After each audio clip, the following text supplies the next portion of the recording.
Welcome everyone back to Forward Operating Base Lake Fork. I am Greg Hill. I'm your host of your fishing show, maybe tonight. It's getting kind of evening time here. This is the report ending for June the 26th of 2021. It's been a great fishing week. I had some trips, had some family. Finally took some time for myself a little bit with some family that came and stayed for about 4 days and went fishing. And just been a great 2 weeks. It's been 2 weeks I had to report, but I had a little problem with my other camera. Now I'm getting back up and running, and hopefully I'll keep these more up on date on a weekly basis now that I got a new camera. Someone took care of me and gave me a nice Father's Day present, so I'm ready to get going again with my reports a little better. So let's just get right into it. So just the report basically on the lake. Last couple days it's been really windy. That really placed the fish this morning. The morning bites for me have been on some really wind-blown banks. We went out this morning and caught 8 or 9 fish just within about 25 minutes on the one spot, and just working back and forth down this bank. The water temperature is sitting right now around, it's about 85 degrees right here where I'm sitting. So the main lake temperatures in the afternoon right now are 85 degrees. I've seen warmer temperatures in the 90s back in the back of the coves, so you're definitely getting these warmer temperatures in the back of the coves. I think it's enough now. It's starting to push out some of the shad out of the coves and out here into the main lake.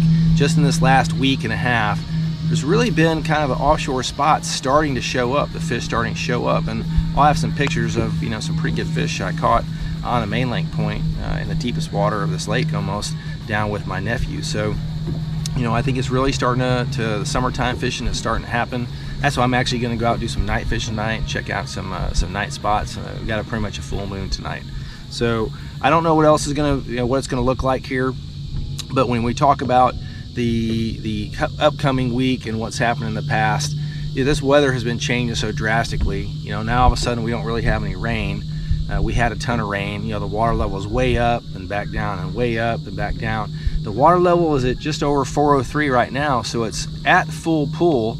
It's at right where we want it to be. So hopefully the water will stay stable for the summertime fishing. I know some people, I had just fished with somebody today, and he said they really like it if they kept it up a little bit, but I kind of like it actually a little low myself. Less water for the fish to get into. They can't get back up into some of these the buckbrush, get way back up, and they have to come out where we can get at them a little better. If you are fishing in some of the shallow areas, they can't get back up in there. I'm going to talk about just what I've been doing here for the last week and a half, and what some of my go-to baits have been. So if you come out here to the lake, you'll have a chance to come out here and put some fish in the boat pretty quick. So let's just go to this morning since the latest. On wind-blown banks, it was pretty rough.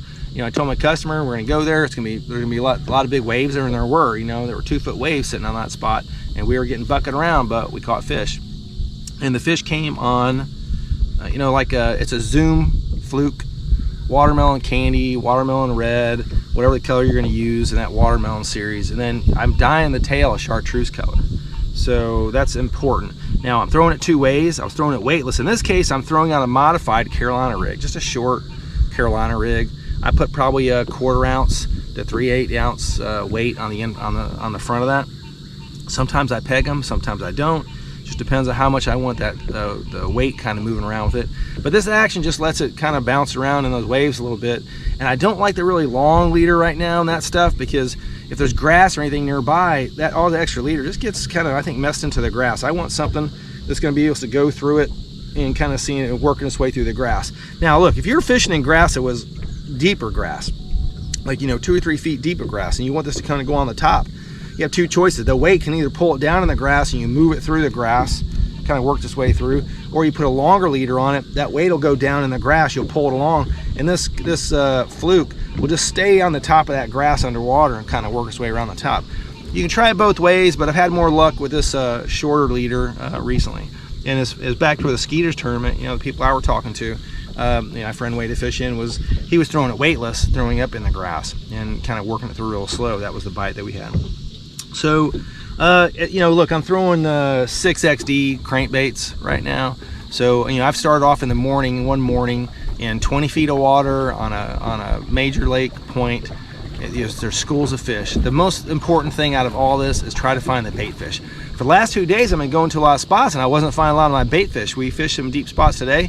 We saw a couple fish, but we didn't get bit deep. All my fish came this morning.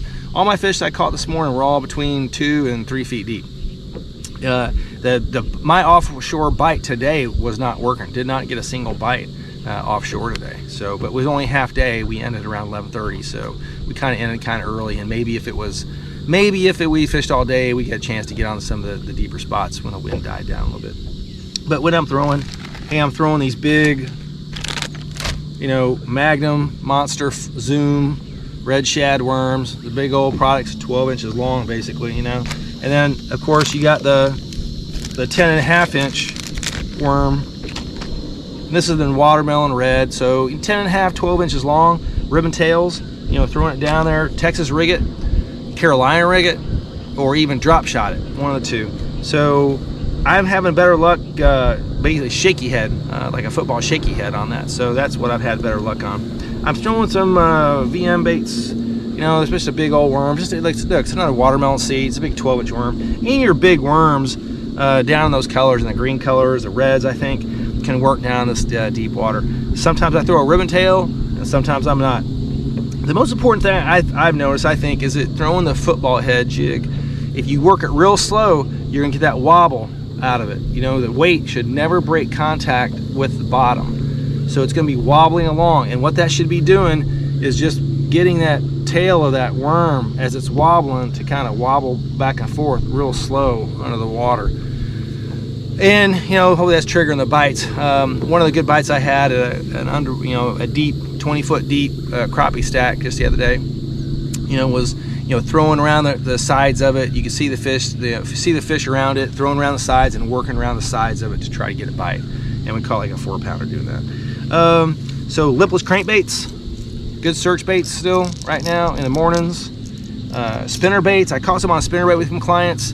Kind of just throwing out there some reeds and giving it a little blade flicker right when it was hitting. They were all hitting within 3 or 4 feet of the bottom. It was only like maybe 4 feet deep there. Throwing the spinner bait right up against the reed would fall down, do a little flicker, and then we were getting hit. I think it was that really push, that flicker of the blade that was doing that. We caught a nice fish this morning on chatterbaits. I'm only throwing 2 colors really.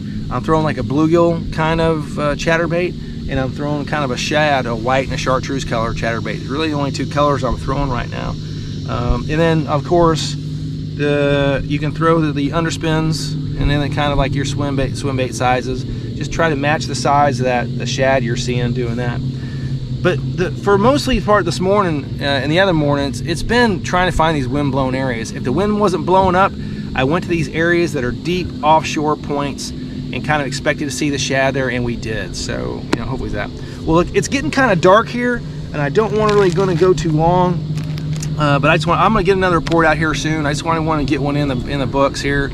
I got my new camera now, and it worked out, so hopefully get a chance to. I'll get another one on the books here pretty quick once I get everything worked out, get this video done. But the bottom line is, hey, the fishing out here on Lake Fork is pretty good.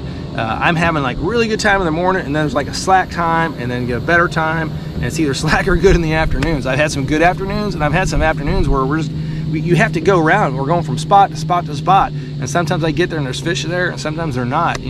So look, my nephew, look, he's 9 years old. On his 9th birthday, he got a 4-pounder and a 5-pounder fishing with me. I had the pictures on my social media already, so he set a good personal best. And my brother-in-law even said something about, well, look, you haven't even had me catch those kind of fish. So why are you setting him up with those fish? Like, well, he wanted to go out and fish with me, so I took him out. So he had a great time. There's all kinds of ways to be catching the fish now. The offshore humps, offshore ledges. You can come still fish the grassy points in the morning, any kind of wind-blown points in the morning. And of course, night fishing, So look, I'm starting to book my night trips. I have a couple, they're just coming up this next week. I'm going out tonight to kind of pre-fish for them because I don't have a night trip for like 2 nights. So I want to go out and kind of look around and do some other kind of fishing besides just green light fishing. And I'm hoping to catch some nice fish tonight, so I'll let you know how it goes. But look, get out there early in the morning, try to get that morning bite, and then try to just find yourself those ridges and hit them. Go through those ridges and points. You know, look for some kind of river turn, you know, river creek turns, and look for those and see if you can find the stack. Your electronics is your friend right now. You get out here, look at your side imaging, see if you can find something. Of course, I've got the Garmin system also, so I've seen it. And I fished with somebody yesterday that after fishing with me, I pointed out 4 fish to him. I said, the fish is right there. He threw to it and he caught it. By the end of the trip, he said, I'm gonna go buy a Garmin like tomorrow. I'm gonna go put one on my boat. So look, I'm not sponsored by Garmin. I use their products and it's working out pretty well for me. But you know, look, if you get a chance, you want to come see how the system works and need some help with your electronics, please don't hesitate to give me a call and set something up doing that, because I take people out and do that also. But hey, look, I'm Greg Hill. This is Forward Operating Base Lake Fork, and I'm gonna do some night fishing here. But good night, and look, you know, we leave no fish behind here, so you go catch some fish. Good night. Okay, so you, man, you got to hold on to him. Are you videotaping? I'm videotaping. You gotta hold on to it. Whatever you do, don't let go of that reel, that rod. Oh, I'm not true. I'm not. Hold on to it. You coming up? Yep. Oh, okay, get him down. Get him down. It's a big one. Hold on. Let me get the net. Hold that net. Oh, hold it. The net's stuck now. Just don't drag him out of the water. Yep, I'm gonna keep him right here. All right, keep right there. Oh. Bring him right to it. You got him, man. You got another big one, dude. Is that bigger? What do you say? I don't know. Oh.